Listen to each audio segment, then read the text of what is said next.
फितना कर एपिसोड 14। क्या ये बेहोश है? मैंने हमजाद को मुखातिब किया। वहाँ मसलहतन ये ज़रूरी था। हालांकि जब मैं उसके पास पहुंचा था तो ये जाग रही थी। हमजाद ने रज़िया के जिस्म को खानका के फर्श पर तराश करते हुए जवाब दिया। फिर हमजाद का साया उसके चेहरे पर लहराया और मैंने देखा कि रज़िया ने घबरा कर आंखें खोल दी। वो फटी फटी आंखों से चारों तरफ देख रही थी। गालिबन ये जगह उसके लिए कतई गैर मुतवक्के थी। फिर जैसे ही उसकी नज़रें मुझसे मिली वो उछल पड़ी। तुम? वो इससे ज़्यादा कुछ न कह सकी। हाँ मैं, रज़िया मैं एक बार फिर अधूरा हो गया हूँ, मैंने जवाब दिया। मैंने तुमसे कहा था कि मैं बहुत जल्द लौट आऊँगा, मगर तुम्हारी दुनिया के खुदा ने मुझे अजाबों में गिरफ्तार कर दिया। मुझे इस बात की सज़ा दी गई थी कि मैंने तुम्हारी दुनिया में दाखिल होने की कोशिश क्यों की, और तुम जानती हो कि मैंने ऐसा क्यों किया। सिर्फ और सिर्फ तुम्हारे लिए। मैं कहता रहा और रज़िया किसी सहरज़दा की तरह मेरी आवाज़ सुनती रही। मैंने उससे गुफ्तगू के दौरान इस बात का पूरा ख्याल रखा था कि उसे वही तासुर दूं जो इससे पहले दे चुका हूं। मैंने पहले खुद उस पर किसी और ही दुनिया का फ़र्ज ज़ाहिर किया था और मैं नहीं चाहता था कि वो ये समझे कि मैंने पहले उससे झूठ बोला था। जैसे ही मेरी बात ख़त्म हुई, रज़िया एकदम खड़ी होकर मेरी तरफ बढ़ी। मुझे यकीन हो गया है कि अब रज़िया मेरी बात नहीं टालेगी। ये इजहार का वक्त था। रज़िया, मेरे होंठों को हरकत हुई। क्या तुम मेरे लिए एक बार फिर कुर्बानी दे सकती हो? क्या तुम मेरे लिए? मैंने जानकर अपना फ़िक्रा अधूरा छोड़ दिया और अपने फ़िक्रे का तासुर उसके चेहरे पर तलाश करने लगा। उसके चेहरे पर अजीब सी उलझन के आसार थे जिससे मैं कोई अंदाज़ा कायम नहीं कर सका। कुर्बानी? कैसी कुर्बानी? वो बुड़बुड़ाई जैसे खुद कलामी में मुब्तला हो। हमारी तुम्हारी मोहब्बत एक बार फिर आजमाइश चाहती है। तुम्हें मेरी तकमील करना है, अपने महबूब की तकमील, जिसने तुम्हारी मोहब्बत की खातिर अपना जिस्म गंवा दिया। जिस्म? क्या तुम्हें फिर जिस्म चाहिए? वो वहशतज़दा सी होकर चीखी। मैं अब तक अख्तर के खून में डूबी हुई लाश नहीं भूली। नहीं, मेरी मोहब्बत का इम्तहान ना लो। मैं ऐसा नहीं कर सकती। नहीं। रज़िया के इनकार ने जैसे मेरी रूह को दो नीम कर दिया। मुझे अपने मुस्तकबिल के ख्वाब कजलाते महसूस हुए। ठीक है, तुम ठीक कहती हो। अब मैं तुम्हारी दुनिया में कभी नहीं आऊँगा, कभी नहीं, मैंने भर्राए हुए लहजे में कहा। और मुझे अपनी आवाज़ पर खुद भी हैरत हुई कि मैंने इतनी ज़बरदस्त अदाकारी किस तरह कर ली।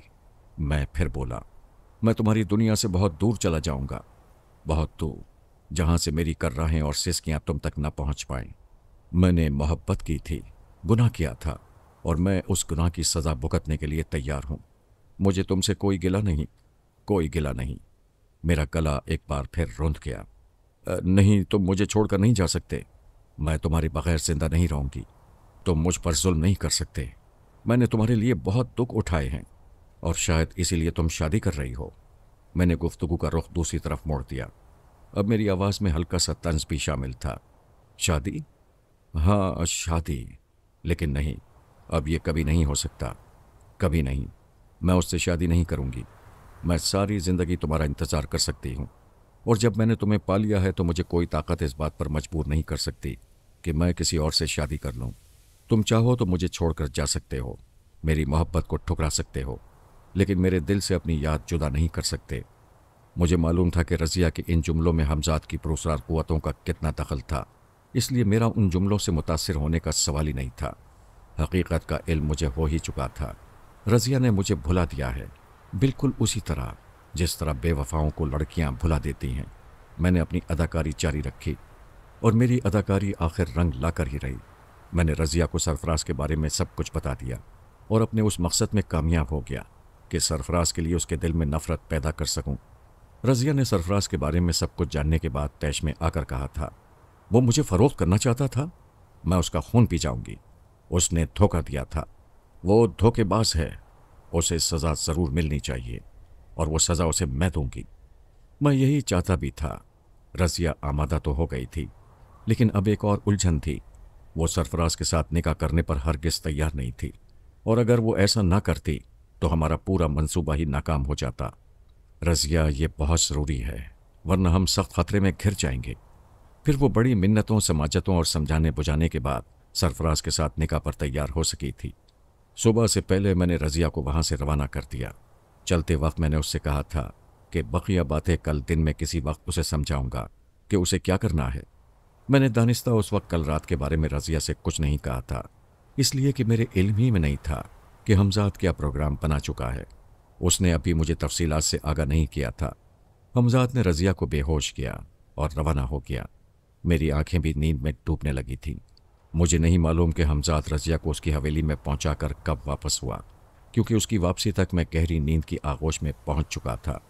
वो पूरा दिन मैंने ज़्यादातर सोते हुए गुजारा, इसलिए कि हमजाद ने मुझसे कहा था कि आइंदा रात मुमकिन है मुझे एक लम्हा भी सोना नसीब ना हो। एक बार जब वो दोपहर के बाद रज़िया से मिलकर वापस आया तो मेरी आँख खुल गई। मैंने अब तक रात की तफसीलात उससे मालूम नहीं की थीं। मैं लाइल्म था कि उसने रज़िया से मिलकर क्या प्रोग्राम तय किया है। असर और मगरिब के दरमियान रज़िया का निकाह होने वाला था। मैं हमजाद से ये मालूम करने के लिए बेचैन था कि उसने सरफराज के कत्ल के बारे में क्या मंसूबा बनाया है। आपको इस सिलसिले में किसी भी किस्म की फ़िक्र करने की ज़रूरत नहीं। मेरे कुछ कहने से पहले ही हमजाद ने कहा, आपके लिए सिर्फ इतना जान लेना काफ़ी है कि रात होते ही मैं आपको यहाँ से लेकर उस हवेली की तरफ रवाना हो जाऊँगा जहाँ सरफराज ठहरा हुआ है। मैं आपको उसके कमरे में ही पहुँचा देना चाहता हूँ जो सरफराज और उसके साथियों ने शब उरूसी के लिए सजाया है। फिर जो होगा आपकी नज़रों के सामने होगा। फ़िलहाल आपके लिए आराम बहुत ज़रूरी है। अगर आपको नींद नहीं आ रही तो मैं सुला दूँ क्या? हमजाद ने पूछा। नहीं, मैं सो जाऊँगा। मेरे इत्मीनान के लिए यही काफ़ी है कि तुम पूरी तरह मुस्तैद और चाको चौबंद हो, मैंने कहा और आंखें बंद कर लीं। फिर जब मैं जागा तो मुझे खुशबू का एहसास हुआ। मैंने आंखें खोलते ही अंदाज़ा लगा लिया था कि मैं खानका में नहीं हूँ। हमजाद मेरे करीब ही मौजूद था। मैंने उसकी तरफ सवालिया नज़रों से देखा। मैंने दानिस्ता बोलने से इज्तनाब किया। मैंने मुनासिब नहीं समझा कि यहाँ लाने से पहले आपको बेदार कर दूँ। आप उस वक्त गहरी नींद में थे। मैंने सोचा कि अच्छा है आपको आराम मिल जाए। आपने इस वक्त बोलने से परहेज करके जहानत का सबूत दिया है, क्योंकि रज़िया इसी कमरे में मौजूद है और सरफराज चंद लम्हों बाद यहाँ दाखिल होने वाला है। मेरी आवाज़ का सुनने का तो सवाल ही नहीं पैदा होता, लेकिन वो आपकी आवाज़ सुनकर यकीनन किसी शुबे में पड़ जाता। हमजाद की गुफ्तगू ही के दौरान मैंने किसी के कदमों की आवाज़ सुनी। हमजाद की इत्तला के मुताबिक वो सरफराज ही हो सकता था। हमजाद मुझे सरफराज के कमराए उरूसी में ले आया था और उसने मेरे सर को ऐसी जगह छुपा दिया था जहाँ सरफराज की नज़र पड़ना महाल था। मेरा सर फूलों के एक टोकरे पर रखा हुआ था जिसमें ऊपर तक फूल भरे हुए थे। ये टोकरा कमरे में बाएं जानिब रखी हुई लकड़ी की बड़ी सी अलमारी के ऊपर रखा हुआ था। मुझे यहाँ से कुछ भी नज़र नहीं आ रहा था सिवाय छत और सामने वाले रोशनदानों के। मेरे दिल में सरफराज और रज़िया को देखने की ख्वाहिश पैदा हुई और मैंने बगैर किसी तामुल के अपने सिलसिला तसव्वुर को छेड़ा। रज़िया दुल्हन के लिबास में बहुत प्यारी लग रही थी। गोरा रंग और उस पर सुर्ख लिबास, फिर जेवरात ने तो उसके रंग और रूप को और चार चांद लगा दिए थे। रज़िया की आंखें बंद थीं जैसे वो वाकई शर्मा रही हो। हालांकि मेरे इल्म में था कि रज़िया उसे कत्ल करने के लिए बेताब है, लेकिन वो जल्दबाजी करके मामला बिगाड़ना नहीं चाहती थी। कुछ ही देर में तकल्लुफ़ की फ़ज़ा ख़त्म हो गई और रज़िया ने आंखें खोल दीं। तुम बहुत प्यारी हो, सरफराज ने कहा, लेकिन रज़िया ने अपना चेहरा छुपा लिया और सरफराज की हसरत दिल ही दिल में रह गई। कुछ देर तो सरफराज रज़िया के इस तरह बचने को उसके नाजो अंदाज पर महमूल करता रहा, लेकिन यह अरसा तवील ही होता चला गया। उस पर झुंझलाहट सवार होने लगी। क्या पूरी रात इसी तरह गुजार देंगे? उसने झुंझला कर कहा, और फिर न जाने उसके जी में क्या आया कि उसका लहजा अचानक नरम पड़ गया। वो कहने लगा, रज़िया ये रात फिर लौट कर नहीं आएगी। मैंने तुम्हारे बारे में सब कुछ जानने के बावजूद तुम्हें कबूल किया है। मैंने तुम्हारे बच्चे की जिम्मेदारी भी कबूल कर ली है। उस बच्चे की जिम्मेदारी जिससे मेरा सिर्फ इतना ताल्लुक़ है कि उसकी रगों में तुम्हारा खून गर्दिश कर रहा है। ये फ़िक्रे सरफराज ने गालिबन अपनी दानिश में रज़िया को राम करने के लिए कहे थे, मगर उनका भी रज़िया पर कोई खातिर खा असर नहीं हुआ। फिर इसके कुछ ही देर बाद दूर कहीं से रात के 12 बजे के घंटों की आवाज़ सुनाई दी और इसके साथ ही सरफराज के चेहरे का रंग बदल गया। चंद लम्हों ही में उसके चेहरे पर कई रंग आए और गुजर गए। उसने निहायत एहतियात से अपनी शेरवानी की जेब में हाथ डाला और एक गुलाब का फूल निकाल लिया। देखो कैसा प्यारा फूल है, सरफराज ने रज़िया की तरफ फूल बढ़ाते हुए कहा। रज़िया पीछे हट गई। मैंने महसूस किया कि रज़िया फूल अपने हाथ में लेने से गुरेज कर रही है। फिर मैंने देखा कि रज़िया का एक हाथ तकिए के नीचे रेंग किया। अब उसके हाथ में भी गुलाब का फूल था। दोनों एक दूसरे को शिकार करने की कोशिश में हैं। हमजाद की आवाज़ सुनाई दी, लेकिन ना तो मैंने अपना सिलसिला तसव्वुर मुनक़ता किया और ना हमजाद की बात का कोई जवाब दिया। मैं पूरी महवियत से वो मंजर देख रहा था। देखिए ये फूल भी कितना प्यारा है, रज़िया पहली बार बोली। ये कहते हुए उसने फूल सरफराज की नाक की तरफ बढ़ा दिया। हाँ वाकई, लाओ हम अपने फूलों का तबादला कर लें। तुम मेरे फूल की खुशबू सूंघो और मैं तुम्हारे फूल से लुत्फ अंदोज होता हूँ। ये कहते हुए सरफराज ने रजिया के हाथ से फूल ले लिया और अपना फूल उसके हाथ में थमा दिया। सूंघो ना। सरफराज की आवाज़ में मैंने बेचैनी महसूस की। देखो मैं तुम्हारा फूल। सरफराज अपना जुमला मुकम्मल न कर पाया क्योंकि रजिया का दिया हुआ फूल उसने अपनी नाक से लगा लिया था ताकि रजिया भी उसका फूल सूंघने लगे, लेकिन रजिया ने उसके हाथ से फूल लेकर दाएं जानिब रख दिया था। फूल सूंघते ही सरफराज औंधे मुंह बिस्तर पर गिर पड़ा। तो मुझे ये फूल सूंघाकर बेहोश करना चाहता था। कमीने। रजिया की गुस्सीली आवाज़ सुनाई दी और अब मेरी समझ में हमजाद का वो फिक्र आ गया कि दोनों एक दूसरे को शिकार करने की कोशिश में हैं। रजिया का चेहरा गुस्से से सुर्ख हो रहा था। वो फिर बुड़बुड़ाई। मुझे बर्दा फरोशों के हाथ फरोख्त करना चाहता था, मुझे बेहोश करके उनके हवाले करना चाहता था। ये कहते हुए उसने सरफराज के जिस्म को सीधा कर दिया। रजिया अब देर ना करो, वक्त बहुत कम है। मुझे हमजाद की आवाज़ सुनाई दी।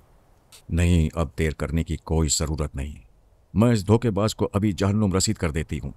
ये कहकर रजिया मुड़ी और तकिए के नीचे से एक तेज धार चमकता हुआ खंजर निकाल लिया।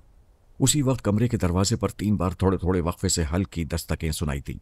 रजिया एक लम्हे के लिए चौंकी और उसका हाथ रुक गया। दस्तकों पर ध्यान मत दो रजिया, मेरी मौजूदगी में कोई तुम्हारा कुछ नहीं बिगाड़ सकता। हमजाद ने रजिया को मुखातिब किया। हमजाद की आवाज़ सुनकर जैसे रजिया में दोबारा जिंदगी लौट आई और उसने सरफराज के गले पर खंजर रख दिया। तुम अपनी मोहब्बत के अजीम इम्तहान से गुजर रही हो और मुझे यकीन है कि तुम इसमें पूरी उतरोगी। हमजाद की आवाज़ फिर उभरी। वो रजिया को बराबर कत्ल की तरगीब दे रहा था। रजिया ने चौंक कर पहले इधर उधर देखा और फिर सरफराज के गर्दन पर खंजर फेर दिया। सरफराज के गले से खरखर की आवाज़ें निकल रही थीं और सफ़ेद चादर पर उसका गाढ़ा गाढ़ा ताज़ा खून फैल रहा था। खून की एक तेज़ धार रजिया के कपड़ों से भी टकराई और उसका हाथ एक लम्हे के लिए रुक गया। तुम्हें इसकी पूरी गर्दन काटनी है और तुम एक बहादुर लड़की हो। तुम यकीनन इस फरेबी का सर इसके जिस्म से जुदा कर दोगी। हमजाद ने रजिया को एक बार फिर तहरीक दिलाई, लेकिन इस मर्तबा उसका फिक्रा रायगा चला गया। रजिया के हाथों को हरकत ना हुई। रजिया! हमजाद चीखा। होश में आओ, वरना मेरे साथ तुम अपने लिए भी मुसीबतें खड़ी कर लोगी और मैं तुम्हें अपनी दुनिया की मलिका नहीं बना पाऊंगा। तुम मुझे अपनी दुनिया में ले जाओगे ना? रजिया जैसे ख्वाब के से आलम में बोली। हाँ हाँ, मैं तुम्हें ले जाऊंगा, दुखों की इस दुनिया से बहुत दूर, जहां सिर्फ तुम्हारा हुक्म चलेगा। हमजाद ने बेताबी से कहा। और मेरे बच्चे को भी? रजिया ने फिर सवाल किया। हाँ हाँ, उसे भी, वो भी तुम्हारे साथ ही जाएगा, लेकिन जल्दी करो। मेरे इल्म में था कि हमजाद को इतनी बेचैनी क्यों है। अगर कुछ वक्त और इसी तरह गुजर जाता तो सरफराज की लाश ठंडी हो जाती और उसकी जिस्म की हरारत ज़ाय होने के बाद सारा खेल ये ख़त्म हो जाता। हमजाद उसके जिस्म से मेरे कटे हुए सर को जोड़ ना पाता, क्योंकि ये मुमकिन ही ना होता। इस सूरत में उसके जिस्म से कोई रब पैदा न कर पाता। तजस्सुस वो बेचैनी के ये लम्हे जितने तवील होते जा रहे थे, उतनी ही मेरी बेचैनी भी बढ़ती जा रही थी। फिर न जाने क्या हुआ कि रजिया एकदम उठ खड़ी हुई और मेरी रूह लरस उठी। वो बिस्तर से उतरकर दरवाजे की तरफ बढ़ रही थी और खुला हुआ खून आलूद खंजर उसके हाथ में था। सिर्फ चंद लम्हे, हमजाद ने बेचैनी से कहा। अगर इन चंद लम्हों में रजिया ने सरफराज का सर उसके जिस्म से जुदा ना किया तो सारे किए धरे पर पानी फिर जाएगा। फिर हमजाद ने रजिया को दोबारा पुकारा।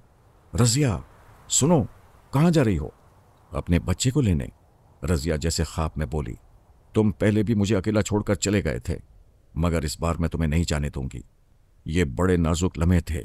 रजिया दरवाजे तक पहुंच चुकी थी। अगर वो दरवाज़ा खोलकर बाहर निकल जाती तो न जाने क्या सूरत हाल पेश आती। मैंने हमजाद के साए को उसके करीब लहराते हुए देखा। वो उसकी राह में हायल हो गया था और बराह रास्त उसकी आंखों में आंखें डाल दी थीं। तुम सरफराज का सर उसके जिस्म से जुदा किए बगैर कहीं नहीं जाओगी। तुम्हें फ़ौरन ये काम करना होगा, फ़ौरन। इस पर तुम्हारे और तुम्हारे बच्चे की ज़िंदगी का दारोमदार है।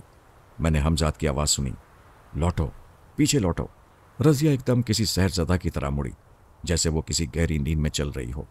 खंजर अभी तक उसके हाथ में था, लेकिन अब खंजर पर उसकी गिरफ्त सख्त हो गई थी। फिर चंद ही लम्हों में वो सब कुछ हो गया जिसके लिए मैं कल से बेचैन था। हमजाद मेरे करीब आया और बगैर कुछ कहे उसने फूलों के टोकरे से मेरा सर उठाया और सरफराज के सर बरीदा जिस्म तक पहुंच गया।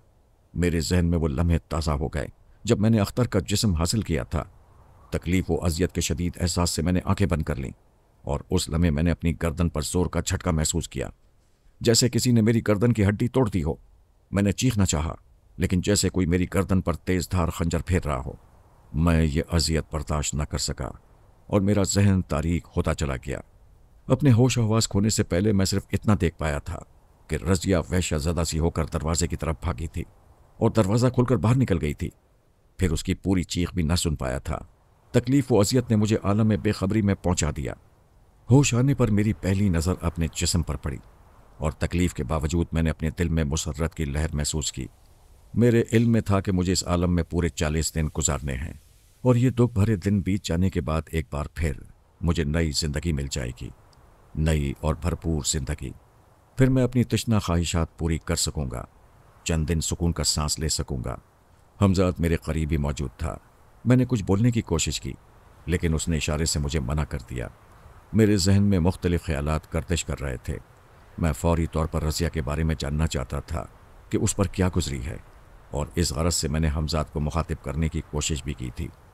آپ کے ذہن میں جو تجسس اور الجھنیں ہیں اس سے میں بخوبی آگاہ ہوں، لیکن فی الحال آپ کے لیے بولنا خطرے سے خالی نہیں۔ آپ کو نئے جسم سے ربط پیدا کرنے کے لیے صبر و تحمل کا ثبوت دینا ہوگا۔ میرا مشورہ ہے کہ آپ اپنے ذہن سے تمام سوالات کو جھٹک دیں۔ اس حالت میں آپ کا ذہن اس کا متحمل نہیں ہو سکتا کہ آپ زیادہ غور و فکر کر سکیں۔ 2-4 دن گزر لینے دیجیے، پھر آپ کی حالت کچھ بہتر ہو جائے گی اور آپ کو اپنے سوالات کے جواب بھی مل جائیں گے۔ حمزات کی نرم آواز سنائی تھی۔ اس نے بہت محبت بھرے لہجے میں مجھے سمجھایا تھا، اس لیے میں نے تجسس اور الجھن کے باوجود اس کا مشورہ قبول کر لیا۔ وہ 3 دن میں نے کس عذاب میں بسر کیے بیان سے باہر ہے۔ میں مسلسل ہوش اور بے ہوشی کی کیفیت میں رہا۔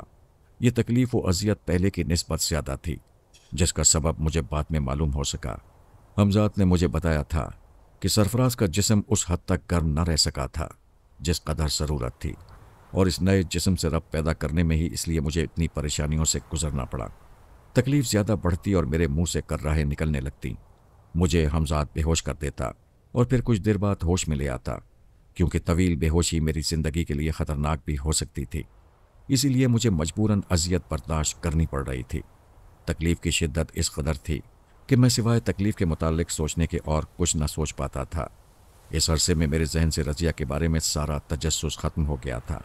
جب آدمی کی اپنی زندگی خطرے میں ہو تو وہ دوسروں کے بارے میں کچھ کم ہی سوچ پاتا ہے، چاہے اس شخص سے اس کا کتنا ہی گہرا جذباتی رشتہ ہو، جس کے بارے میں وہ کچھ جاننا چاہتا ہو۔ 3 دکھ بھرے دن گزارنے کے بعد مجھے کچھ سکون سا محسوس ہوا۔ اس دوران میں نے حمزات کو بھی سخت اذیت میں مبتلا دیکھا۔ جب بھی میری نظر اس کے چہرے پر پڑتی میں محسوس کرتا کہ وہ بھی میری طرح دکھ میں برابر کا شریک ہے۔ آدمی بھی عجیب شے ہے، کسی دوسرے کو بھی اپنے ساتھ تکلیف میں مبتلا دیکھ کر اس کا حوصلہ اور بڑھ جاتا ہے۔ وہ مزید مصائب برداشت کرنے کے لیے خود کو تیار کر لیتا ہے۔ یہی کیفیت کچھ میری بھی تھی۔ مجھے حمزات کو تکلیف میں مبتلا دیکھ کر ایک عجیب سا سکون کا احساس ہوتا اور میرے دل میں یہ احساس پیدا ہوتا کہ میں اکیلا نہیں ہوں، کوئی اور ہستی بھی میرے ساتھ ہے۔ میں نے یہ 3 دن گزر جانے کے بعد محسوس کیا کہ میں اپنے جسم کو معمولی سی حرکت دے سکتا ہوں۔ میں نے اپنا دایاں ہاتھ اٹھانے کی کوشش کی اور میرے منہ سے کررا نکل گئی۔ میں نے اپنی کوشش ترک کر دی اور اپنے خشک ہونٹوں پر زبان پھیرنے لگا۔ ابھی اپنے جسم کو حرکت دینے کی کوشش نہ کیجیے۔ حمزات نے محسوس کر لیا تھا کہ میں اپنے جسم کو حرکت دینے کی کوشش کر رہا ہوں۔ حمزات، میں نے بمشکل کہا۔ مجھے اس وقت خود اپنی آواز اجنبی سی لگ رہی تھی۔ 7ویں دن میں نے خود کو اس قابل کیا کہ بول سکوں۔ اس احساس کے ساتھ ہی میرے ذہن میں بھولتے ہوئے سوالات تازہ ہو گئے اور میں ان کے جوابات معلوم کرنے کے لیے بےتاب ہو گیا۔ میں رضیہ کے بارے میں سب کچھ جاننے کے لیے ایک بار پھر بے چین ہو گیا۔ میری بے چینی حمزات سے چھپی ہوئی نہیں تھی۔ پھر حمزات نے مجھے رضیہ کے بارے میں جو کچھ بتایا اس نے مجھے سخت مضطرب کر دیا۔ وہ واقعاتی ایسے تھے۔ یہ دن کب پورے ہوں گے؟ کب پورے ہوں گے؟ میں نے بےتابی سے کہا۔ جہاں اتنے دن بیت چکے ہیں یہ دن بھی گزر جائیں گے، حمزات نے مجھے تسلی دی۔ میں رضیہ کو تباہ نہیں ہونے دوں گا، ہرگز نہیں۔ وہ میرے بچے کی ماں ہے، میں بولا۔ فی الحال تو میں ایسی حالت سے دوچار ہوں کہ اب اس کے بارے میں کچھ زیادہ معلوم بھی نہیں کر سکتا۔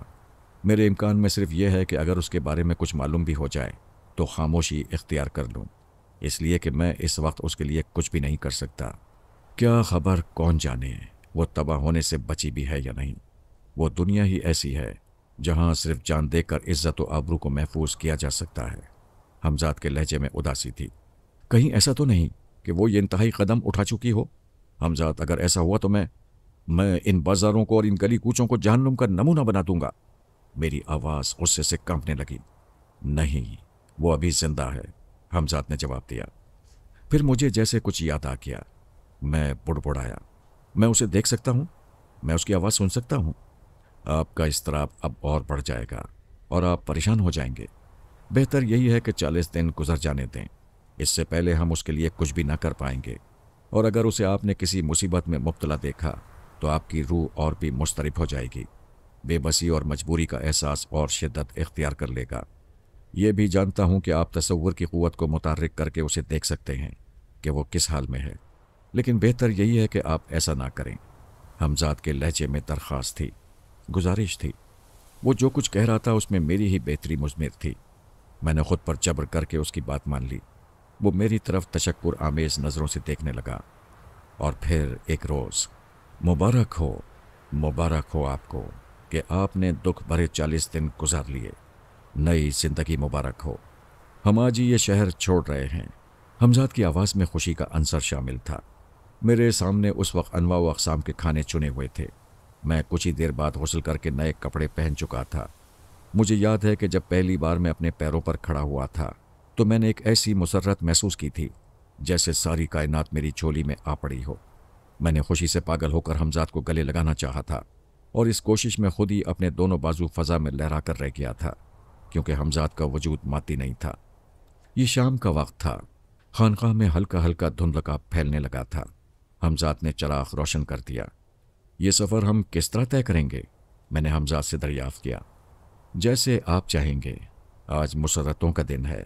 आज हमें एक नई जिंदगी मिली है। आज का दिन खदशों और वसवसों का दिन नहीं है, हमजाद ने जज्बात में जवाब दिया। हम जिस कदर जल्द रज़िया तक पहुंच जाएं तो बेहतर है। मैं अब ज़्यादा सब्र नहीं कर सकता। मुमकिन तो ये भी है कि हम आज ही वहां पहुंच जाएं, हमजाद ने जवाब दिया। तो फिर हमें आज ही वहां तक पहुंच जाना चाहिए, मैंने फैसला कुन लहजे में कहा। एक बार मैं फिर शहर की सरजमीन तक पहुंच चुका था, बंगाल, जहां इससे पेशतर मुझे सिर्फ चंद दिन गुजारने का मौका मिला था, और वो भी इंतहाई हंगामी हालात में। मैंने बंगाल को बहुत जल्द छोड़ दिया था। मैंने लोगों से सुना था कि बंगाल की मिट्टी अपनी तरफ खींचती है, लेकिन इससे पहले मुझ पर ऐसा कोई तासुर कायम नहीं हुआ था। इस बार मैंने बंगाल को महसूस किया। यहाँ मैंने अपनी ज़िंदगी के हसीन दिन और ख़ूबसूरत रातें गुजारी। यहाँ मैंने मौत और ज़िंदगी का खेल खेला। अगर बदाइयों के बाद किसी शहर के गली कूचों, दरो दीवार और बाज़ारों की खुशबू से मैंने मोहब्बत की थी तो वो शहर कलकत्ता है, बंगाल का दिल, कलकत्ता। सरफराज के जिस्म से रब पैदा करने के दौरान मुझे रज़िया के बारे में जिस बात ने फ़िक्र व तजस्सुस में मुब्तला कर दिया था, वो बात कुछ ऐसी ही है जिसने मेरी रूह को बेचैन कर दिया था। इसी वजह से मुझे जल्द अज जल्द कलकत्ता पहुंचने की ख्वाहिश थी। मेरी कटी हुई गर्दन को सरफराज के जिस्म से आहंग होता देखकर रज़िया वहशत ज़दा हो गई थी। उस दहशतनाक नज़ारे ने उसके हवास गुम कर दिए थे और वो अपने अंजाम से बेखबर दरवाज़ा खोलकर बाहर निकल गई थी। सरफराज ने निस्फ शब गुजरने के बाद जिन लोगों को वहां बुलाया था और जिनसे वो रज़िया के खूबसूरत जिस्म की निस्फ रकम भी वसूल कर चुका था, वो लोग बाहर इसी ताक में बैठे थे कि कब दरवाज़ा खुले और कब सरफराज उन्हें अंदर बुलाकर रज़िया के बेहोश जिस्म को उनके सुपुर्द करते। उन्होंने सोचा ये था कि मुमकिन है कि लड़की को बेहोश करने में सरफराज को कुछ वक्त लग गया हो और अभी वो काबू में न आई हो। इसलिए दरवाजे पर 3 बार दस्तक देने और कोई जवाब न मिलने के बावजूद भी वो वहां से नहीं हटे थे। फिर जैसे ही रज़िया दरवाज़ा खोलकर बाहर निकली, उन्होंने उसे छाप लिया। रज़िया उस वक्त चीखी भी थी और वही चीख बेहोश होने से पहले मैंने सुनी थी। उन लोगों ने यह समझा कि रज़िया सरफराज के काबू में नहीं आ सकी और वो फरार होने की कोशिश में है। रज़िया थी भी उस वक्त वहशत ज़दा, इसलिए ये सब सोचना हक बजानिब था। वो बर्दा फरोश रज़िया को अगवा करके उसी रात बदाइयों से फरार हो गए। फरार होने के इंतजामात वो पहले ही कर चुके थे। वो लोग रज़िया को लेकर किसी तरह कलकत्ता पहुंच गए, जहां उन्होंने बड़े डेरेदार तवाइफ के हाथों रज़िया को फरोख्त कर दिया और इस तरह रज़िया एक शरीफ ज़ादी से कलकत्ता की बहू बाजार की रौनक बन गई। रज़िया उन लड़कियों में से नहीं थी जो हालात से जल्द मुसालियत कर लेती हैं। नए हालात में रज़िया ने ज़बरदस्त मुदाफ़त का सबूत दिया। कोशिश के बावजूद अब तक वो तवाइफ रज़िया को राम करने में कामयाब न कर सकी थी। रज़िया को अब तक सख्त पैरे में रखा गया था और उससे मिलने की किसी को इजाज़त न थी। सिर्फ वो तवाइफ और उसके कुछ गुरके ही इस बात से वाकिफ़ थे कि बहू बाजार में एक हसीन फूल का इजाफा हो चुका है। तवाइफ ज़हीन, समझदार और ज़माना साज थी।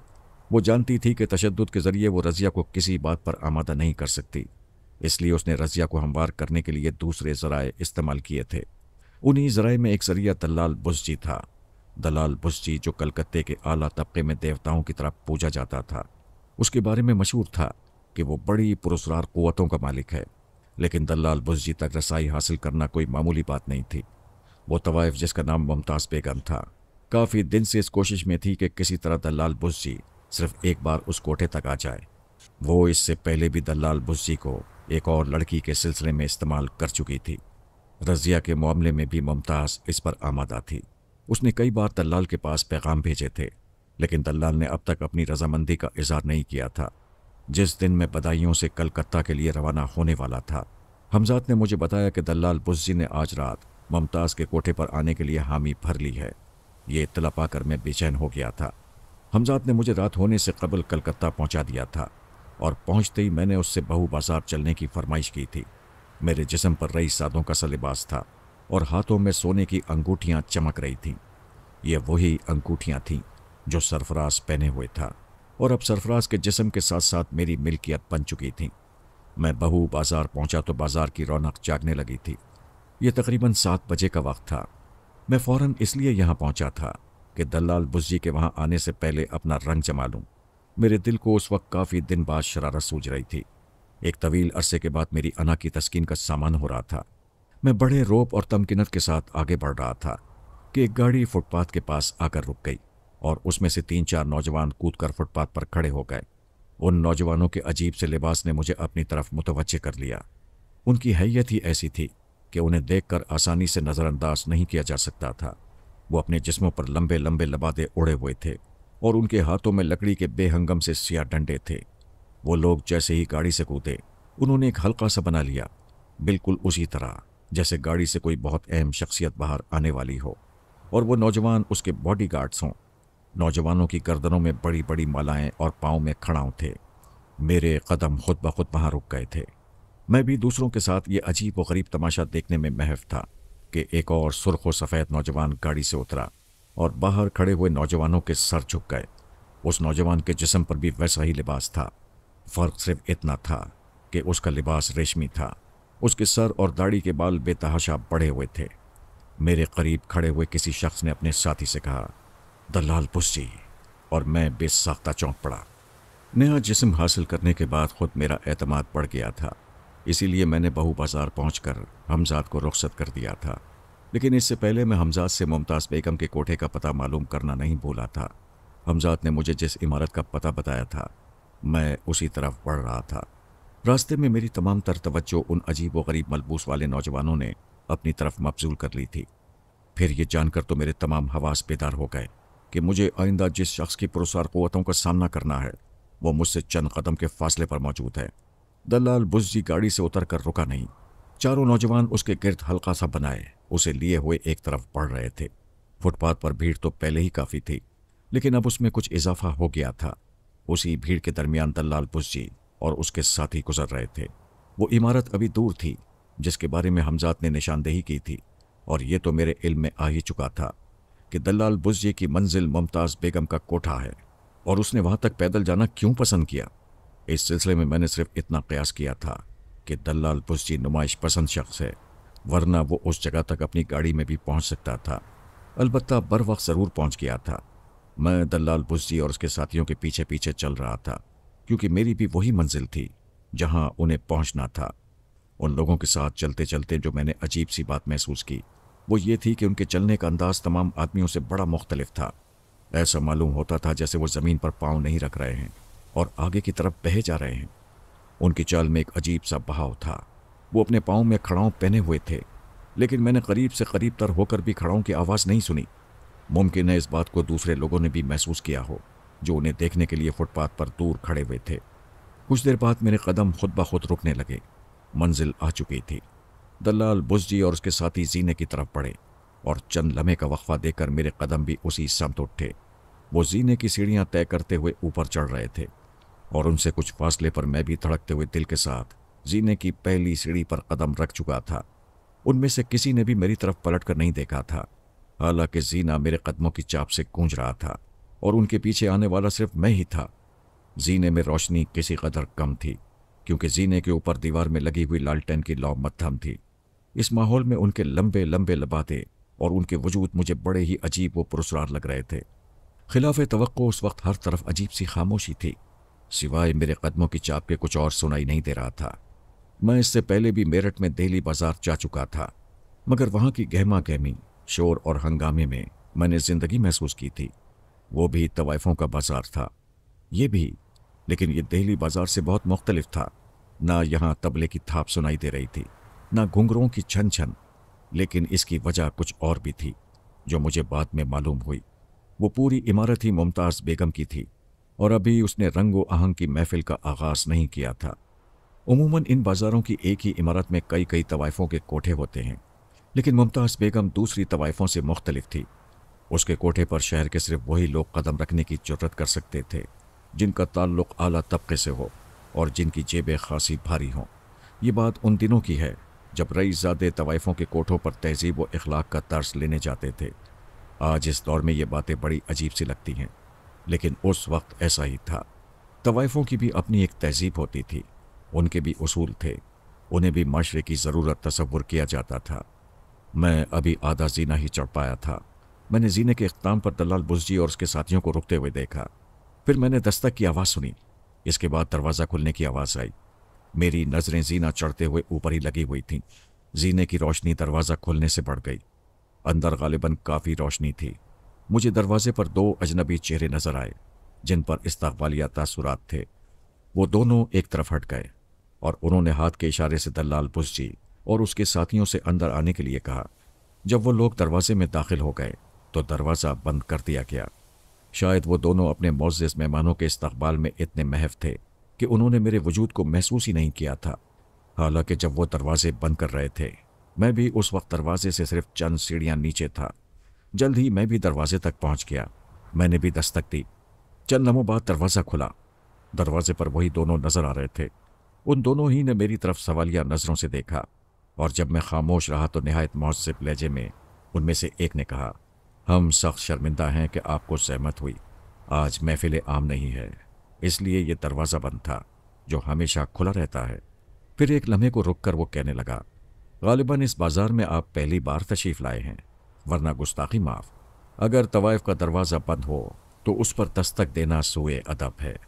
मुझे उस शख्स के शाइस्ता लबो लहजे ने मुतासिर किया था, लेकिन उसके आखिरी फ़िक्रे से मैं चिढ़ गया और कहने लगा, लेकिन अभी कुछ देर पहले जिन लोगों ने इस दरवाजे पर दस्तक दी, क्या वो बेअदब थे?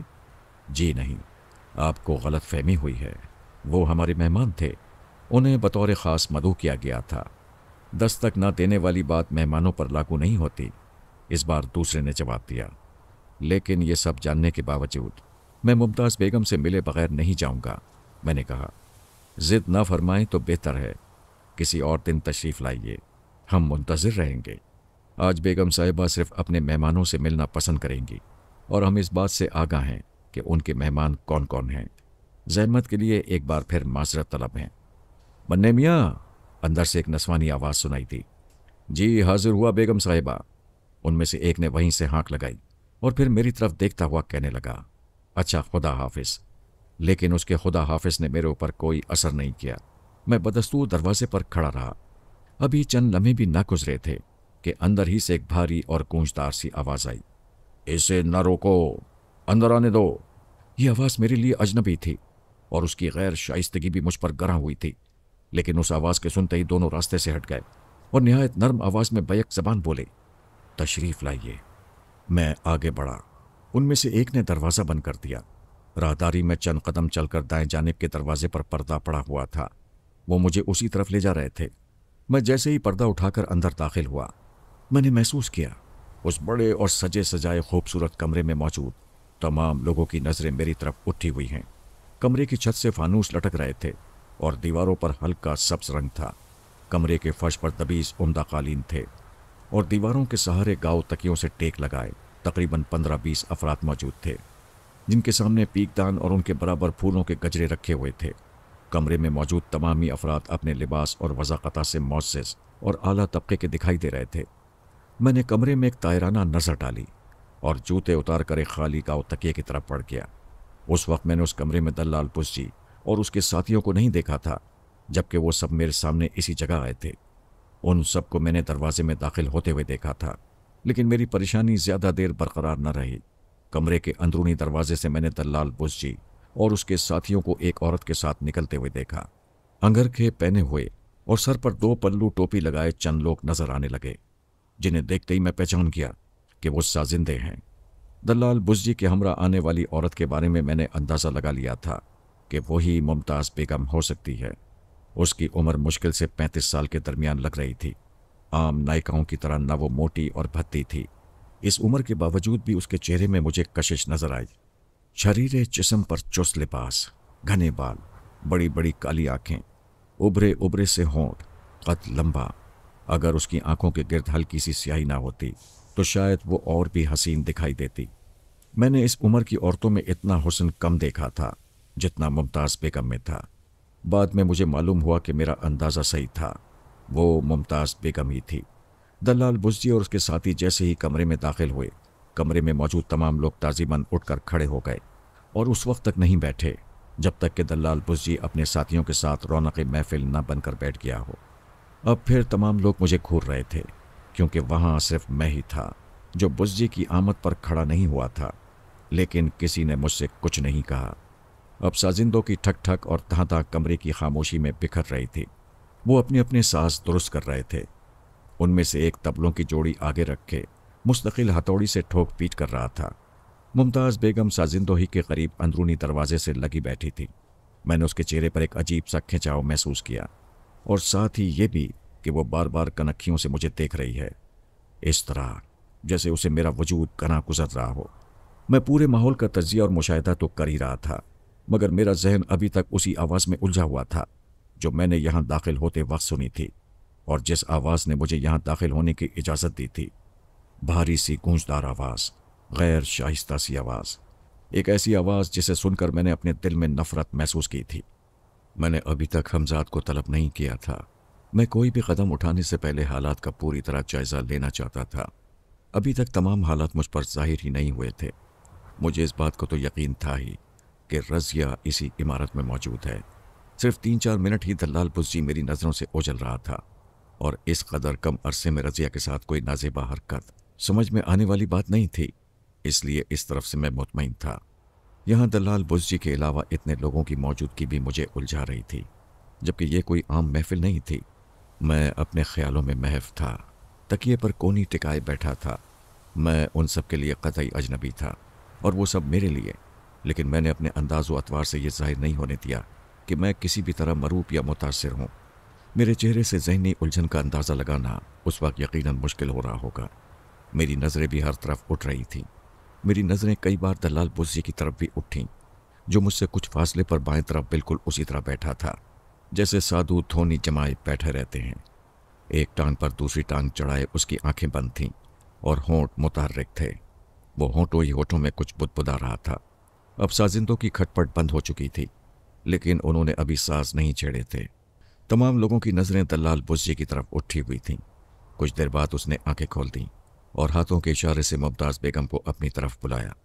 मुमताज़ अपनी जगह से उठकर फौरन उसके करीब आ गई। दल्लाल बुस्जी ने अपने गले में पड़ी हुई कई लंबी लंबी मालाओं में से एक माला उतारकर मुमताज़ बेगम को दी और आहिस्ता से कुछ कहा। मुमताज़ बेगम ने बड़े एहतराम व अक़ीदत के साथ वो माला ली और अंदरूनी दरवाजे की तरफ बढ़ गई। मैं तमाम तमाशा निहायत इत्मीनान और सुकून से देख रहा था। कुछ ही देर बाद उसी दरवाजे से मुमताज़ बेगम फिर आती हुई दिखाई दी, लेकिन इस मर्तबा उसके पीछे 3 लड़कियां और थीं। उनमें से 2 लड़कियां तीसरी लड़की को इधर उधर से थामे हुई थीं। तीसरी लड़की का चेहरा साड़ी के पल्लू में छुपा हुआ था, जैसे घूंघट निकाल दिया गया हो। उसी लड़की के गले में वो माला नजर आई जो कुछ देर पहले दल्लाल बुस्जी ने मुमताज़ बेगम को दी थी। दल्लाल बुस्जी के हाथ के एक इशारे के साथ ही सांस जाग उठे, तबले पर थाप पड़ी और इसी के साथ वो तीसरी लड़की क़यामत ख़ेज़ अंगड़ाई लेकर उठी। उसके साथ ही मुमताज़ बेगम खड़ी हो गई और लड़की का घूंघट खोल दिया। मैं बहुत ज़ोर से उछल पड़ा था। वो तीसरी लड़की रज़िया थी। लेकिन इससे पहले कि मैं उस लम्हे हैरत से निकलता, मेरी आंखें फैलती चली गईं। रज़िया के जिस्म का एक एक उज़ू साजों की लय पर थरकने लगा था और फिर देखते ही देखते उसके पाँव उठे, घुंघरू बजे और एक बिजली सी कूद गई। रज़िया उस वक्त मुझे बिल्कुल अजनबी अजनबी से लग रही थी। वो माहिर रक्कासाओं की तरह महवे रक्स थी। वो नाचते नाचते एक बार मेरे करीब से भी गुजरी। मेरी नज़रें एक लम्हे को उससे मिलीं, लेकिन मैं ये देखकर हैरान रह गया कि रज़िया की नज़रों में शनासाई का हल्का सा परतो भी नहीं था। उसकी आंखें मैंने अंगारों की तरह दहकते हुए देखीं, जैसे वो गहरी नींद से अभी अभी उठी हो। ये सिर्फ एक लम्हा ही था जो गुजर गया। अब रज़िया दल्लाल बुज्जी के सामने से नाचती हुई गुजर रही थी। उस लम्हे मेरी नज़र दल्लाल बुज्जी पर पड़ी और फिर मेरी नज़रें उसके चेहरे पर जम गईं। मैंने इस अरसे में ख़ास बात महसूस की थी कि दल्लाल बुज्जी की नज़रें मुस्तकिल तौर पर रज़िया के जिस्म के साथ साथ मुतर्रिक थीं और वो पल के झपकाए बगैर उसे देखे जा रहा था। अभी रक्स का आगाज़ 1 मिनट पहले हुआ था। लोगों के हाथ उनकी जेबों में जाने लगे और फिर कुछ ही देर में चांदनी के खनकते हुए रुपयों से साजिंदों की आंखें चुंधियाने लगीं। उनके हाथों में और तेजी आ गई, लय और तेज होती गई। रज़िया का जिस्म और तेजी से गर्दिश करने लगा। अब पानी सर से ऊंचा होने का खतरा था। मुझे इतनी देर में तो अंदाजा हो ही गया था कि रज़िया इस वक्त अपने हवास में नहीं है और दल्लाल बुज्जी की पुरसार कुव्वतों के ज़ेरे असर है। मुझे जो कुछ अंदाजा करना था वो कर चुका था।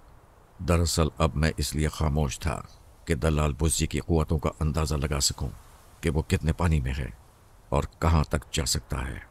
मेरा दुश्मन बहरहाल कमज़ोर नहीं था। यकीनन वो पुरस्कार कुव्वतों का मालिक था, वरना ये किस तरह मुमकिन था कि रज़िया जैसी घरेलू लड़की जो तमाम उम्र सख्त पर्दे में रही थी, न सिर्फ बरसरे महफिल आ जाए बल्कि माहिर रक़ासाओं की तरह रक़्स भी करने लगे। हमजाद से मुझे मालूम हो चुका था कि रज़िया ने रक़्स की तरबियत लेने से भी इनकार कर दिया था। इसका मतलब ये था कि वो रक़्स से अब तक कतई नावाकिफ़ थी। दल्लाल बुज्जी के बारे में अभी मैंने अपने हमजाद से तफसीली मालूमात हासिल नहीं की थीं। इसका ताल्लुक़ किस मज़हब से है, इसकी पुरस्कार क़ुव्वतें क्या हैं, इसके बस में क्या है और क्या नहीं, वो कहाँ का रहने वाला है और इस शहर में कहाँ रहता है, वगैरह वगैरह। दरअसल मैंने इन बातों के जानने की ज़रूरत ही ना समझी थी, लेकिन अब उसे करीब से देखने के बाद मुझे अंदाज़ा हो रहा था कि मुझे हमजाद से उसके बारे में बहुत कुछ मालूम करना पड़ेगा। लेकिन ये वक्त मालूमात हासिल करने के लिए मुनासिब नहीं था। फ़िलहाल तो बस मेरे जहन पर सिर्फ एक बात सवार थी कि इन सब पर अपने वजूद का इजहार कर दूं। मेरी अना अपनी तस्कीन चाहती थी। मैं उन पर जाहिर करना चाहता था कि उनके दरमियान कोई मामूली हस्ती नहीं बैठी। दल्लाल बुज्जी के अलावा कुछ और लोग भी यहाँ साहिब करामत मौजूद हैं। रक़्स जारी था, रुपयों की बारिश हो रही थी। तहसीन व मरहबा का शोर उसी तरह था जैसे रज़िया उन सब के दिलों में पांव रखती हुई गुजर रही हो। इसमें शक नहीं कि उसके मदोश कुन रक़्स ने मुझे भी मुतासिर किया था। मुझे जो उसके बच्चे का बाप था, मुझे जो उसका आशिक था। रज़िया का ये रूप मेरे लिए कतई अजनबी और अनोखा था। मैंने कभी सोचा भी ना था कि उसके जिस्म में इतनी क़यामतें पोशीदा हैं। इस पूरी महफिल में सिर्फ 6 अफराद ऐसे थे जिन्होंने अब तक रज़िया को एक फूटी कौड़ी भी नहीं दी थी। दल्लाल बुज्जी, उसके 4 साथी और मैं। बकिया हाज़रीन की जेबें तेज़ी से खाली हो रही थीं, लेकिन उनके सामने अब भी रुपयों के ढेर थे। गालिबन वो इस मखसूस महफिल में शिरकत के लिए पूरी तैयारी से आए थे। मुझे पहली शरारत यही सूझी कि इन हाज़रीन को बौखलाया जाए। मैंने हमजाद को तलब कर लिया। हरचंद कि मेरी जेबों में भी रुपयों की कमी नहीं थी, लेकिन हमजाद ने मेरा इशारा पाकर हाज़रीन की जेबों पर हाथ साफ करना शुरू कर दिया और उनके सामने जो रुपए रखे थे वो भी बड़े गैर महसूस तौर पर मेरे सामने ढेर होते गए। चंद ही लम्हों बाद तमाम हाज़रीन की जेबें कुल्ली तौर पर खाली हो चुकी थीं और अब उनमें एक फूटी कौड़ी भी नहीं थी। मैंने अपनी दोनों जेबों में हाथ डालकर रुपए सामने ढेर कर दिए और रज़िया की एक एक अदा पर रुपए निछावर करने लगा।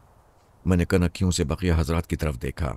उनमें से कई के हाथ अपनी अपनी जेबों में थे और चेहरों पर बदहवासी तारी थी। सब एक दूसरे की तरफ हैरान हैरान नज़रों से देख रहे थे। फिर वो सब मुझे घूरने लगे। अब उनकी तवज्जो रज़िया से ज़्यादा मुझ पर और दल्लाल बुज्जी पर थी। कभी वो मेरी तरफ देखते और कभी दल्लाल बुज्जी की तरफ। ये ना भूलो अजनबी कि तुम्हें यहाँ आने की इजाज़त हमने दी थी।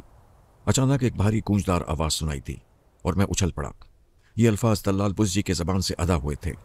उसी लम्हे दल्लाल बुज्जी और रज़िया के दरमियान हमजाद का साया लहराया और रज़िया का जिस्म मिट्टी के ढेर की तरह बैठता चला गया। वो गालिबन बेहोश हो चुकी थी। मेरे ख्याल के मुताबिक हमजाद ने पुरस्कार क़ुव्वतों का वो राब्ता मुनक़ता कर दिया था जो रज़िया को रक़्स करने पर मजबूर कर रहा था। साज़ बंद करो, दल्लाल बुज्जी करचा। फिर मेरी तरफ पलट कर बोला, जिस तरह मैं इस लड़की को रक़्स करने पर मजबूर कर सकता हूँ उसी तरह मैं तुम्हें भी सारे महफिल नचा सकता हूँ, लेकिन मैं ऐसा नहीं करूँगा। मैं बेसबब दुश्मनी पैदा करने का कायल नहीं, लेकिन बहरहाल तुमने हमारे हुजूर गुस्ताखी ज़रूर की है। तुम्हारे ये मामूली करतब दूसरे लोगों को हैरान कर सकते हैं, लेकिन दल्लाल बुज्जी को नहीं। तुमने मेरे अकीदत मंदों की जेबों पर डाका डालकर उन्हें बरसरे महफिल बेइज्जत किया है और इसकी कीमत तुम्हें अदा करनी पड़ेगी। दलाल बुज्जी अपनी सुर्ख सुर्ख आंखें मेरे चेहरे पर गाड़े हुए था। खेल शुरू हो चुका है? हमजाद ने मेरे करीब आकर सरगोशी की। मुमताज़ बेगम और दोनों लड़कियां रजिया को होश में लाने की कोशिश कर रही थीं और बकिया हाज़रीन मजलिस हक्का बक्का से चारों तरफ देख रहे थे। दलाल बुज्जी ने मुमताज़ बेगम को मुखातिब किया, इसे अंदर ले जाओ, कुछ देर बाद खुद ब खुद होश में आ जाएगी। मुमताज़ बेगम और दोनों लड़कियों ने रजिया का बेहोश जिस्म को किसी तरह संभाला और अंदरूनी कमरे की तरफ चली गईं। उनके जाते ही दलाल बुज्जी ने अपने साथियों से किसी अजनबी ज़बान में कुछ कहा जिसे मैं बावजूद कोशिश के ना समझ पाया। वो चारों अपनी जगह से उठे और अंदरूनी दरवाजे में जाकर गायब हो गए। मैं चौंक पड़ा, यकीनन कुछ गड़बड़ है। लेकिन उस वक्त दलाल बुज्जी ने मुझे अपनी तरफ मुतवज्जे कर लिया। वो मुझसे कह रहा था, मैं अपने इल्म के ज़रिए जान चुका था कि इस लड़की से तुम्हारा क्या ताल्लुक़ है, इसीलिए मैंने तुम्हें यहाँ दाखिल होने की इजाज़त दे दी, जबकि ये एक मखसूस महफिल थी जिसमें किसी अजनबी की शमूलियत नामुमकिन थी। मैंने लड़की को देखते ही कुछ फैसले करने थे जो हम तीनों के लिए ही बेहतर थे। इस लड़की में पहले सिर्फ 2 शख्सियतें दिलचस्पी रखती थीं, लेकिन जब मैंने इसे देखा तो सोचा कि अब इस लड़की के 3 दावेदार हो चुके हैं। लेकिन मैं मामलात बिगड़ना नहीं चाहता। मैंने एक ऐसा फैसला किया जिसकी रूह से सभी फ़ायदे में रहते। यह तो तुम जानते हो, मुमताज़ बेगम ने इस लड़की की खातिर एक बड़ी रकम खर्च की है और ये बात मेरे इल्म में थी कि तुम इस लड़की के बदले उसे बड़ी से बड़ी रकम फराम करने के अहल हो। मुमताज़ बेगम का मामला तो इस तरह साफ हो सकता था। रहा तुम्हारा और मेरा सवाल। मैंने सोचा था कि मैं तुम्हारे हक़ में लड़की से दस्तबरदार हो जाऊंगा, क्योंकि मेरे इल्म के मुताबिक इस लड़की पर तुम्हारा हक़ ज़्यादा है। ये तुम्हारे नाजायज़ बच्चे की माँ भी है। दलाल बुज्जी ने यह सब कुछ मेरी आंखों में देखते हुए कहा, लेकिन तुमने गैर ज़रूरी करतब दिखाकर सारा खेल बिगाड़ दिया। अब मैं इस लड़की से दस्तबरदार होने को तैयार नहीं हूँ, क्योंकि तुमने मेरे अकीदतमंदों की तौहीन की है। मेरे लिए हसीन से हसीन लड़कियों की कमी नहीं। हमेशा मेरे इर्द गिर्द हसीन और खूबसूरत जिस्मों के हुजूम रहते हैं, लेकिन तुमने मेरी मौजूदगी में जो जसारत की है उसका तकाजा यही है कि दलाल बुज्जी का बकिया फ़िक्रा मैं ना सुन सका, इसलिए कि हमजाद ने मुझे अपनी तरफ मुतवज्जे कर लिया था। वो कह रहा था, इसके साथ ही रजिया को इमारत के पिछले दरवाजे से निकालकर गाड़ी की तरफ ले जा रहे हैं। पानी सर से ऊंचा हो रहा है, इसलिए मुझे कुछ करने की इजाज़त दीजिए। आप अब तक दलाल बुज्जी के बारे में बहुत कुछ अंदाज़ा कायम कर चुके होंगे। हमजाद की बात सुनकर मैं उछल पड़ा। इसका मतलब यह था कि दलाल बुज्जी मुझे बातों में उलझाकर रजिया को उड़ा ले जाना चाहता था। मैं एकदम गुस्से से उठा और दलाल बुज्जी को मुखातिब किया, अब तक मैं तुम्हारी लंतरानियाँ सुनता रहा और मैंने कोई जवाब नहीं दिया, लेकिन अब सुनो कि तुम जैसे तिफले मकतब मेरी जेबों में पड़े रहते हैं। तुम मुझे धोखा देकर रजिया को उड़ा ले जाना चाहते हो और इसलिए तुमने अपने गुर्गों को अंदर भेजा था। मेरी बात सुनकर दलाल बुज्जी चौंक पड़ा। फिर एकदम न जाने क्या हुआ कि सारे फानूस बुझ गए और कमरे में खूब अंधेरा हो गया। मैं सिर्फ इतना देख सकता था कि दलाल बुज्जी ने नज़र उठाकर छत की तरफ देखा था। फिर मैंने भागते हुए कदमों की आवाज़ें सुनी। हमजाद! मैं तकरीबन चीख पड़ा। मुतमईन रहें, रजिया मेरे पास है और वो चारों पिछली गली में बेहोश पड़े हैं। खामोशी से निकल चलिए। हमजाद की आवाज़ सुनाई दी, जिसे सिर्फ मैं ही सुन सकता था। मैंने हमजाद को मुखातिब किया, क्या रजिया को होश में नहीं लाया जा सकता? इस वक्त रजिया को होश में आना खुद उसके लिए ख़तरनाक है। हमजाद ने जवाब दिया, लेकिन अब हमारी मंजिल कहाँ होगी? मैंने दूसरा सवाल किया। आपको यहाँ से तन्हा ज़िक्रिया स्ट्रीट पहुँचना है। गालिबन वो फ्लैट आप ना भूले होंगे जिसमें आप कलकत्ता छोड़ने से पहले थे। हाँ, मुझे याद है। क्या वो अब तक खाली पड़ा है? जी हाँ, हमजाद ने कहा, और अब वो नीम तारीख गली में पहुँच चुका था। गली सुनसान थी। वो फिर बोला, मैं चलता हूँ, आप आइए। उस वक्त मैं हमजाद की मसलहत ना समझ पाया था, लेकिन उसके रवाना होने के बाद मेरी समझ में खुद ब खुद सब कुछ आ गया। चलते वक्त उसने मुझे मोहतात रहने की तंबीह की थी। वो खुद भी एहतियात बरत रहा था, इसीलिए वो तन्हा रजिया को ले गया था। मेरे देखते ही देखते वो रजिया के जिस्म को लेकर बुलंद होना शुरू हुआ था और फिर चंद लम्हों में मेरी नज़रों से ओझल हो गया था। हमजाद के तन्हा जाने का जवाब मेरी नज़र में इसके अलावा और कुछ नहीं था कि वो मेरी शख्सियत को सामने लाना नहीं चाहता था। अगर वो रजिया के जिस्म को उठाए मेरे साथ साथ चलता तो लोगों को मेरी तरफ मुतवज्जे हो जाना लाजमी था, क्योंकि उनके लिए बहरहाल ये मंजर अजीब और पुरस्कार होता। मैं बतौर एहतियात उस गली से निकलकर फ़ौरन सड़क पर नहीं निकला, बल्कि उसी गली से मुल्हक एक और गली में दाखिल हो गया और फिर उस गली से निकलकर एक तीसरी गली में। मैं गलियों गलियों उस जगह से दूर निकल जाना चाहता था। और फिर सड़क पर आकर किसी सवारी के जरिए जिक्रिया स्ट्रीट पहुंचना चाहता था, लेकिन वो गलियां मेरे लिए अजनबी थीं। चौथी गली के इख्तिताम पर मैं चकरा गया, क्योंकि वो गली आगे से बंद थी। घुंघरुओं की छन छन और तबले की थाप बराबर मेरा पीछा कर रही थी। ये तमाम इलाका बहु बाजार ही का था। गलियां नीम तारीख थीं, लेकिन बाजार रोशनी में नहाए हुए थे। लोगों की आमदो रफ्त जारी थी। हर शख्स अपनी धुन में मगन था। किसी ने अब तक मुझे मुखातिब करने की जुर्रत नहीं की थी, और न ही अब तक मैं किसी से हम कलाम हुआ था। लेकिन अब रास्ता भूलने की सूरत में मुझे किसी न किसी से बात ज़रूर करनी थी। मेरे करीब से एक मुतवस्सित उम्र शख्स गुजरा तो मैं चलते चलते रुक कर उसके सामने आ गया, लेकिन उसके चेहरे पर नज़र पड़ते ही मैं कुछ देर के लिए चकरा गया। वो भी मुझे देखकर चौंका था, और उसके चेहरे पर उलझन के आसार नजर आए थे। वो चेहरा मेरे लिए अजनबी नहीं था, मगर मुझे फौरन कुछ भी याद ना आ सका। फिर उस शख्स की ज़बान से एक ऐसा लफ्ज़ अदा हुआ जिसे सुनकर मुझे सब कुछ याद आ गया। उसने मुझे पहचान लिया था। जिल्लुर रहमान आप? मुझे ये समझने में देर नहीं लगी कि उस शख्स का ताल्लुक मुजाहिदीन के गुरोह से है, और उस शख्स को मैंने मुजाहिदीन के ज़मीन दोस्त ठिकाने में देखा था। एक एक करके मुझे सब कुछ याद आ गया। यही शख्स था जिसने मुझसे अहदनामे पर दस्तखत कराए थे, लेकिन उसका नाम अब तक मुझे याद न आ सका था। इस तरह सरेआम खड़े होना गलत है। आप मेरे पीछे पीछे आइए, आपसे बहुत कुछ पूछना है। यहीं करीब ही हमारा एक ठिकाना मौजूद है। हम सरहद के हालात जानने के लिए बेचैन हैं। वहाँ से जो खबरें मिल रही हैं वो बहुत हौलनाक हैं। आसमान से गिरा खजूर में अटका। मेरे वहमो गुमान में भी नहीं था कि मेरी मुलाकात इस जगह अंग्रेज़ों के खिलाफ काम करने वाली खुफिया तंजीम के किसी फर्द से हो जाएगी। मैं उलझ कर रह गया। एक बात तो मैं फौरी तौर पर समझ गया कि यहाँ के लोगों को इस बात का कतई इल्म नहीं हो सका है कि मैं मुजाहिदीन से अलग हो चुका हूँ और मैंने सरहद में क्या किया है। इसीलिए वो मेरे कत्ल से बेखबर हैं, वरना ये शख्स मुझे देखते ही खौफजदा होकर भाग खड़ा होता। शायद गली की नीम तारीकी में वो शख्स इस बात पर भी तवज्जो न दे सका था कि मेरे पास बेसाखियाँ नहीं हैं। मेरे बारे में उन लोगों की लाइल्मी का सिर्फ एक ही सबब हो सकता था कि मुजाहिदीन अंग्रेज़ों से इस दर्जे उलझे हुए थे कि छोटे मोटे मामलात उनकी नज़र में इतनी अहमियत के हामिल नहीं थे। और ऐसी सूरत में जबकि उनकी दानिश में मुझे कत्ल किया जा चुका था, तो मेरी तरफ से मकामी तंजीमों को मोहतात करने की ज़रूरत ही क्या थी। उस शख्स से बहरहाल मुझे पीछा छुड़ाना था, और इसके लिए मेरी नज़र में सिर्फ दो तरकीबें थीं।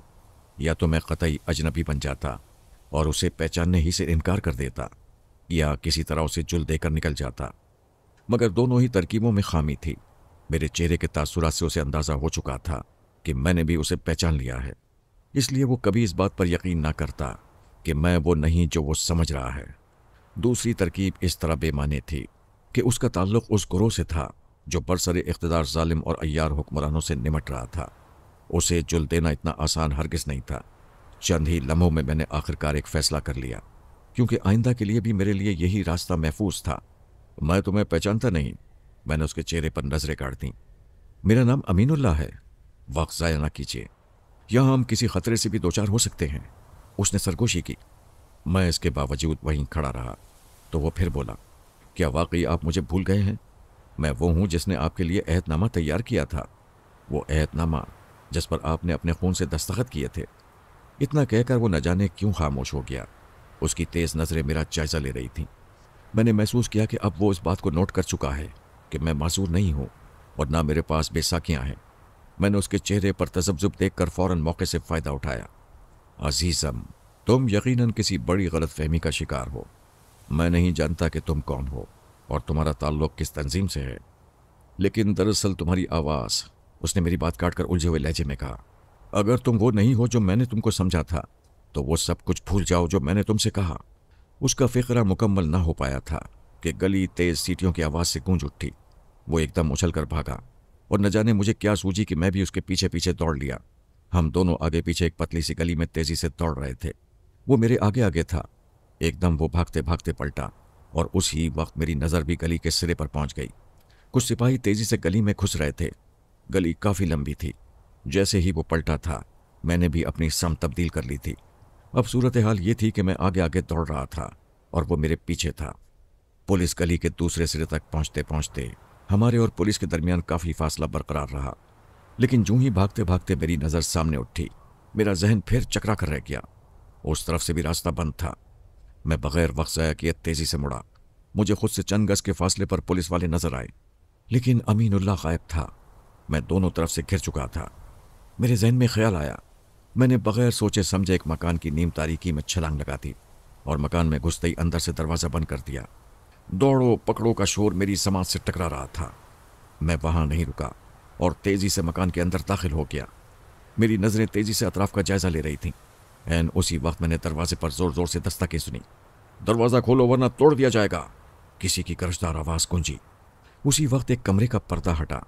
एक उधेड़ उम्र औरत हाथ में लालटेन थामे बाहर निकली। मुझ पर नजर पड़ते ही उसके हाथ से लालटेन छूट गई। मुंह से बेसाख्ता चीख निकल गई। मुझे जिस चीज की तलाश थी वो कहीं नजर न आई। मैं मुतवक्किल था कि आंगन में कोई जीना होगा जिसके जरिए मैं उस मकान की छत पर पहुंचकर किसी करीबी मकान की छत पर छलांग लगा दूं, लेकिन मुझे अपने मकसद में नाकामी हुई। आंगन में सिर्फ एक पेड़ नजर आ रहा था। मैं सख्त घबराया हुआ था। दरवाजे पर अब सर पे लगाई जा रही थी और उधेड़ उम्र खातून गालिबन खौफ से बेहोश हो चुकी थी। घर में शायद वो तन्हा थी। चढ़ की आवाज ने मुझे चौंका दिया। दरवाज़ा शायद अब टूटने के करीब था। मैं बुरी तरह फंस चुका था और अब उस लम्हे को कोस रहा था जब मेरी मुलाकात अमीनुल्लाह से हुई थी। ये तो मेरे इल्म में ही था कि अंग्रेज़ों के खिलाफ जद्दोजहद करने वाली मुजाहिदीन की खुफिया तंजीम के लिए अब ज़मीन तंग हो चुकी थी। उनके सारे ठिकाने और तंजीम के अफराद हुकूमत की नज़र में आ चुके थे। गालिबन अमीनुल्लाह भी उन्हीं में रहा होगा और उसके ज़रिए वो उस ठिकाने तक पहुंचना चाहते होंगे जिसका जिक्र अमीनुल्लाह ने मुझसे भी किया था। एक ज़ोरदार आवाज़ सुनकर मैं उछल पड़ा। लकड़ी का बोसीदा दरवाज़ा टूटकर अंदर गिरा था। खतरे के फौरी एहसास ने मुझे कुछ कर गुजरने पर मजबूर कर दिया। मैं तेज़ी से पेड़ की तरफ लपका और बंदरों की तरह चढ़ता चला गया। उसी वक्त एक धमाका हुआ। किसी सिपाही ने बंदूक चलाई थी। गोली सनसनाती हुई शाखों के दरमियान से गुजर गई। वो पेड़ पर चढ़ गया है, किसी ने कहा। मैंने उसी पर फायर किया था। मैं तेजी से एक मोटी सी शाख से चिमटा हुआ ऊपर खिसक रहा था। आंगन में तारीकी थी और पेड़ खासा घना था, इसलिए उम्मीद थी कि वो मुझे ना देख पाएंगे। मैं उस शाख के सिरे तक पहुंचना चाहता था क्योंकि उस शाख का सिरा इमारत की छत तक मालूम होता था। मकान को चारों तरफ से घेरे में ले लो, जाओ जल्दी करो, हम इस पेड़ पर चढ़ते हैं। मुमकिन है कि वो छत पर चढ़ चुका हो। यकीनन ज़हीन शख्स था जो भी था, इसलिए जो कुछ मैंने सोचा था वही उसके जहन में भी आ गया था। मैंने दोनों हाथों को समेटा और ऊपर उठने की कोशिश की। मैं पूरी कोशिश कर रहा था कि वो मेरी नक्ल व हरकत से बाखबर ना हो जाएं, वरना मुमकिन था कि उनमें से कोई दोबारा फायर कर देता। मैं उन्हें किसी किस्म के शुबे में मुब्तला करना नहीं चाहता था, इसलिए मैंने बेइंतहा एहतियात के साथ वो मामूली फासला तय किया था जो आम हालात में चंद सेकंड से ज़्यादा न लेता। मैं पेड़ से सीने के बल छत पर रेंग किया। उसी वक्त पेड़ की शाखें जोर से हिलीं। गालिबन पुलिस वाले भी पेड़ के जरिए ऊपर चढ़ रहे थे। छत सपाट थी। मैं तेजी से रेंगता हुआ छत के दूसरे सिरे तक पहुंचा और नीचे गली में झांका। गली में पुलिस वालों की भारी तादाद मौजूद थी और आसपास के मकानों वाले सहमे हुए अपने अपने घरों के दरवाजे से झांक रहे थे। मुझे इस सूरत हाल तक पहुंचने में कुछ ज़्यादा अरसा नहीं लगा था। हालात बड़ी तेज़ी और सूरत के साथ वक़ू पजीर हुए थे। हमजाद को मुझसे जुदा हुए ज़्यादा वक्त नहीं हुआ था। मैंने अब तक दानिस्ता उसे तलब नहीं किया था और उसकी मदद से गुरेज किया था, क्योंकि मेरे इल्म में था कि वो रज़िया के बेहोश जिस्म को लेकर गया है और रज़िया के जिस्म को बहिफाजत ज़िक्रिया स्ट्रीट वाले फ्लैट में पहुंचाना ज़रूरी था। इस सूरत में तो उसकी मुकम्मल हिफाजत की और भी ज़रूरत थी, जबकि दल्लाल बुज़जी से मेरी ठन चुकी थी। मेरे अंदाजे के मुताबिक हमजाद को अब तक अपने काम से फारिग हो जाना चाहिए था। अब मैं इस नाजुक सूरत हाल से दो चार था कि हमजाद की मदद के बगैर पुलिस के चुंगल से बच निकलना मेरे लिए तकरीबन नामुमकिन हो गया था। अब तक जिस हद तक जिद्दोजहद मुमकिन थी मैं कर चुका था और अब पूरी तरह फंस चुका था। मुझे नहीं मालूम कि अमीनुल्लाह फरार होने में कामयाब हो चुका है या नहीं, लेकिन पुलिस अब हाथ धोकर मेरे पीछे पड़ गई थी। इस बात से अंदाज़ा होता था कि अमीनुल्लाह उन्हें जुल देकर फरार होने में कामयाब हो गया है। मेरे पास अब सिर्फ चंद लम्हे थे जिनमें मुझे कोई फैसला करना था। क्या मैं हमजाद को तलब करूं या नहीं? दूसरी सूरत में पुलिस के हत्थे चढ़ जाना यकीनी था, जो मैं किसी तरह गवारा नहीं कर सकता था। मैंने हमजाद को तलब करने का फैसला कर लिया और अभी उसे पुकारने ही वाला था कि छत पर एक साया लहराया। वो रहा। कोई चीखा। आने वाला तना था। उसके हाथ में बंदूक नहीं थी। शायद उसने ज़रूरत से ज़्यादा निडर होने का सबूत दिया था। अब वक्त ज़ाया करना फजूल था। एक तरफ मैंने हमजाद को पुकारा और दूसरी तरफ अचानक आने वाले पर छलांग लगा दी। वो गालिबन इसके लिए तैयार नहीं था। वो गिरा और मैं उसके ऊपर छा गया, लेकिन जिस्मानी तौर पर वो मुझसे कवी था। वो फौरन ही संभल गया और उसका दायां हाथ चल गया। मुझे अपनी कनपटी पर पहाड़ टूटता हुआ महसूस हुआ। मेरी आंखों के सामने अंधेरा छा गया। मैंने धुंधलाई हुई आंखों से 3-4 अफराद को यके बाद दीगरे छत पर कूदते देखा। निकल के जाने ना पाए। आने वालों में से कोई चीखा था और मेरा जहन तारीकी में डूबने लगा था।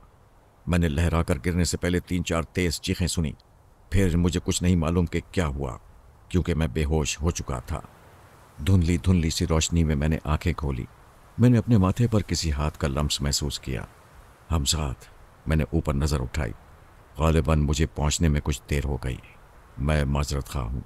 लेकिन हमजाद कुछ कहते कहते रुक गया। मैं एक आरामदेह मसहरी पर तराश था और सामने लालटेन की हल्की सी रोशनी फैली हुई थी, मगर उसकी लौ बहुत मध्यम थी। मैंने हमजाद की बात नज़रअंदाज करते हुए कहा, शायद तुमने दानिस्ता रोशनी कर रखी है, किसी किस्म का शुबा ना हो कि यहाँ कोई मौजूद है। ये कहकर मैंने कमरे का जायजा लिया और चौंक पड़ा। जी हाँ, हमजाद की आवाज़ सुनाई थी, लेकिन मैंने उसका जवाब सुना अनसुना करके बेताबी से पूछा, रज़िया कहाँ है? वहाँ जहाँ सिर्फ आप जा सकते हैं, मैं नहीं। वो मेरी दस्तरस से निकल चुकी है। मुझे जो खदशा था आखिर वही हुआ। दल्लाल बुज्जी अपना काम कर गया। अगर मुझे बर वक्त आपकी मदद के लिए न जाना पड़ता तो शायद वो कभी अपने मकसद में कामयाब ना होता। हमजाद ने बुझे हुए लहजे में कहा, मुझे तुम्हारी बातें उलझा रही हैं। तफसील से बताओ क्या हुआ और अब क्या करना है? मैं बेताबी से बोला।